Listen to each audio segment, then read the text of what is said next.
তো আমরা আবারও চলে এসেছি সেই ডিপ ফ্রিজটা নিয়ে। 153 রিলে নিয়ে এসেছি, ওর থেকে ভালো হাই পাওয়ারের রিলে নিয়ে এসেছি, অরিজিনাল রিলে নিয়ে এসেছি।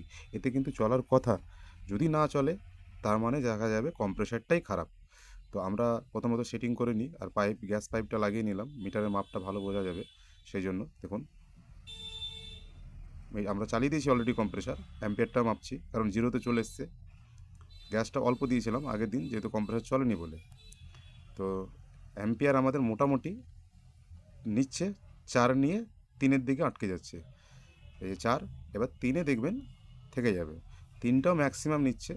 এটা 2 যদি নিত তাহলে ভালো ছিল, কারণ এটা চালিয়ে আগে দেখতে হবে, না দেখার পরে কোনো রেজাল্ট বলা যাবে না।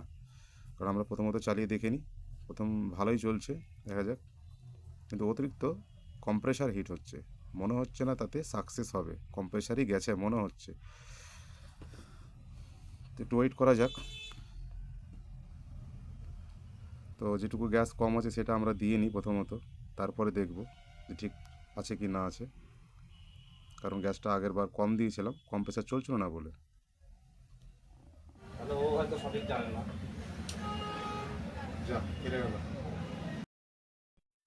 তো কম্প্রেসারটাই খারাপ, ক্যাটাক করে রিলেটা ছেড়ে দিল। সেম কেসই, তার মানে ওই পুরোনো রিলেতেও যা হচ্ছে নতুন রিলেতেও তাই হচ্ছে। তো সাধারণত কম্প্রেসারই খারাপ। তো কম্প্রেসারটা প্রথমত আমরা বের করে নেব, নতুন কম্প্রেসার লাগাবো। তো আমাদের নাট খোলা কমপ্লিট, কম্প্রেসারটা বের করে নিচ্ছি। বের করে আমরা লাগাবো, এটা আছে এলকে 68, আমরা লাগাবো গোদরেজের পাওয়ারকুল 153। ওটা সাধারণত 500-550 লিটারের লাগানো যায়, ভালো হয়। এটা 400 লিটারের ফ্রিজ। আর এই যে কম্প্রেসারটা এত গরম হচ্ছে যে হাত দেওয়া যাচ্ছে না, এত মানে 1 থেকে 1.5 মিনিট চলেছে যে আগুনের মতো গরম হয়ে গেছে। সাধারণত কম্প্রেসারে এরকম হয় না, যতই চলুক হাত দেওয়া যাবে, মোটামুটি হাত দেওয়া যাবেই। তো এটাতে তো আমি হাত ঠেকাতেই পারছি না যে এত গরম।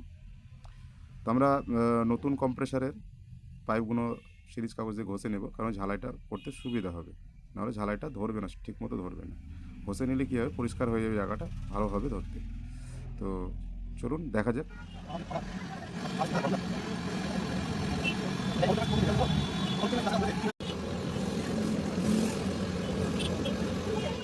তো আমাদের বেজিং কমপ্লিট। এখানে আয়না লাগিয়ে দেখে নিচ্ছি পিছনে ঝালাইটা হয়েছে কি না হয়েছে, কারণ পিছনে ঝালাই না হয়ে থাকলে কী হবে, যে লিকেজ হয়ে থাকলে আবার জাকাত তাই সেম গ্যাস বেরিয়ে যাবে। সেই জন্য আমরা আয়না লাগিয়ে সব দেখে নিই ঠিকঠাক আছে কি না আছে।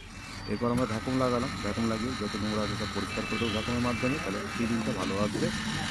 অনেকে কী করে জানি না, সেলফ ভ্যাকুমও করে, কিন্তু আমি ভ্যাকুম করেই করি, কারণ ভ্যাকুম করে করাটাই বেটার হবে। ক্লিনিং যেটা আছে ক্লিনিংটা সেটা বেটার হবে।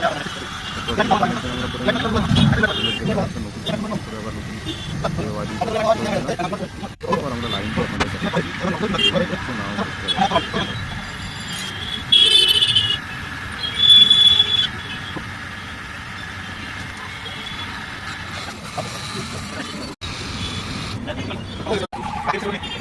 দেখতে পাচ্ছেন আমাদের ভ্যাকাম কমপ্লিট, পুরো মাইনাসে আছে। কারণ মাইনাসে যদি না থাকে, যদি ভ্যাকাম না হয়, এই কাঁটাটা দেখছেন সেই কাঁটাটা উঠে যাবে যদি ঠিকঠাক করে ভ্যাকাম না হয়, কোনো জায়গায় যদি লিক থাকে তাহলে।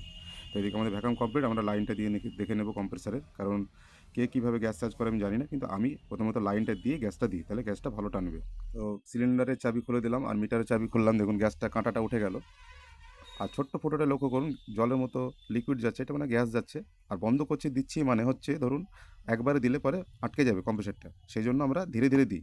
আর মিটারটা আবার জিরোতে চলে আসলো বন্ধ করে দিলাম বলে। তো গ্যাসের মাপ আছে একটা নির্দিষ্ট, মোটামুটি 8 থেকে 10-এর মধ্যে রাখতে হবে কাঁটাটা। তো যতক্ষণ না ওটা আস্তে আস্তে ধীরে ধীরে উঠবে কাঁটা, ততক্ষণ আমাকে এভাবে দিতে হবে বন্ধ করে। তো দেখা যাক, চলুন ঠান্ডাটা দেখা এবার।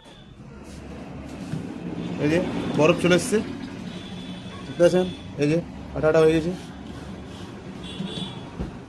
কম্প্রেসার 290 এর, আর আমরা লাগালাম গোদরেজের পাওয়ারফুল। মডেল নাম্বারটা হয়ে গেল 153 জি। ভালো, গোদরেজ কোম্পানির পাওয়ারফুল। চলো আমাদের কাজ এখানে এন্ড। আবার নেক্সট কাজে চলে যাচ্ছে আমাদের, আপনাদের সাথে আবার দেখা হবে নেক্সট ভিডিওতে। এবং আমাদের বাড়ি চলো।